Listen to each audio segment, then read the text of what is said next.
2024 लोकसभा चुनाव की दस्तक सुनाई दे रही है। राजनीतिक पार्टियां हर लोकसभा सीट पर नफा नुकसान का आकलन लगा रही हैं और कोशिश कर रही हैं ये जानने की कि समीकरण किसके पक्ष में है और कैसे जीत हासिल की जाए। ऐसे में आज हम बात करेंगे बदायूं लोकसभा सीट की। टीवी स्क्रीन पर दिखाई दे रहे ये चेहरे जो बेहद अहम है बदायूं लोकसभा सीट के लिए। सबसे पहला चेहरा है बदायूं के पूर्व सांसद धर्मेंद्र यादव का, उसके बाद मौजूदा सांसद संघमित्रा मौर्य का, और उसके बाद तीसरा चेहरा है स्वामी प्रसाद मौर्य का, जो कि समाजवादी पार्टी के एमएलसी हैं। 2019 लोकसभा चुनाव में स्वामी प्रसाद मौर्य बेहद अहम रहे थे बदायूं लोकसभा सीट पर, और धर्मेंद्र यादव को स्वामी प्रसाद मौर्य की वजह से हार का सामना करना पड़ा था, ऐसा समाजवादी पार्टी ने उस वक्त दावा किया था। लेकिन 2024 में समीकरण एकदम पलटे हुए दिखाई दे रहे हैं। मौजूदा सांसद संघमित्रा मौर्य, जो कि स्वामी प्रसाद मौर्य की बेटी हैं और बीजेपी के टिकट पर सांसद हैं, इनके खिलाफ इस बार बदायूं में एंटी इनकम्बेंसी का दौर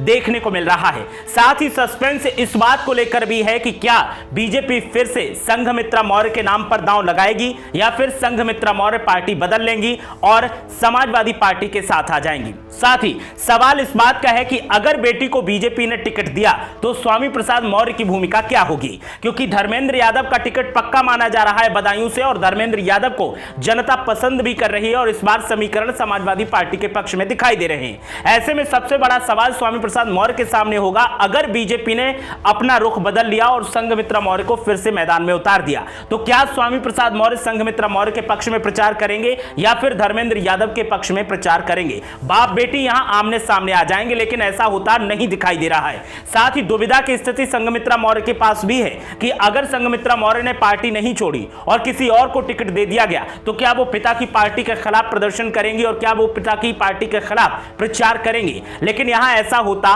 नहीं दिखाई दे रहा है, क्योंकि संघमित्रा मौर्य का टिकट कटना पक्का माना जा रहा है बदायूं से, क्योंकि स्वामी प्रसाद मौर्य ने जब से बीजेपी के साथ बगावत कर सपा का दामन थामा, उसके बाद से संघमित्रा मौर्य ने भी कई ऐसे मौके आए जब स्वामी प्रसाद मौर्य का साथ दिया, चाहे फिर वो विधानसभा चुनाव का दौर हो, जब स्वामी प्रसाद मौर्य अपने विधानसभा क्षेत्र में प्रचार के लिए गए थे, इनकी गाड़ी पर हमला हुआ था, तब संघमित्रा मौर्य ने खुलकर अपने पिता के पक्ष में बयान दिया था और कहा था कि यह विचारधारा की लड़ाई है और पार्टी में रहते हुए मैं ऐसे लोगों के खिलाफ जरूर मोर्चा खोलूंगी जो दूसरों पर हमला करने की कोशिश कर रहे हैं। अब दावा किया जा रहा है कि संघमित्रा मौर्य का टिकट कटेगा तो संघमित्रा मौर्य को समाजवादी पार्टी किसी और लोकसभा सीट से मैदान में उतार सकती है, और अगर संघमित्रा मौर्य का टिकट कटा तो फिर धर्मेंद्र यादव की पोजीशन बदायूं में बेहद मजबूत मानी जा रही है, क्योंकि वो 2 बार से यहां सांसद रहे और तीसरी बार हार गए थे, लेकिन चौथी बार अब मैदान में है। और संघमित्रा मौर्य जब हटवाएंगी तो फिर स्वामी प्रसाद मौर्य फ्रंट फुट पर आकर खेलेंगे और पार्टी के लिए प्रचार जरूर करेंगे। स्वामी प्रसाद मौर्य की ताकत ऐसी है कि 2019 में जब इन्होंने मोर्चा संभाला था बदायूं में तो धर्मेंद्र यादव को हार का सामना करना पड़ा था। ऐसे में अब कहा जा रहा है कि स्वामी प्रसाद मौर्य जब बदायूं में धर्मेंद्र यादव के लिए प्रचार करने के लिए आएंगे तो यहां पर सियासी समीकरण एकदम बदल जाएंगे। फिलहाल जो सियासी समीकरण संकेत दे रहे हैं, जो आवाम का रुख है वो धर्मेंद्र यादव की तरफ दिखाई दे रहा है, क्योंकि धर्मेंद्र यादव जब से यहां से चुनाव हारे हैं उसके बाद से लोगों को उनकी कमी खल रही है, क्योंकि जब वो यहां पर मौजूदा सांसद थे तो उन्होंने कई ऐसे बड़े काम किए जिसको लेकर के उनकी चर्चा हमेशा होती है और उनकी तारीफ भी की जाती है।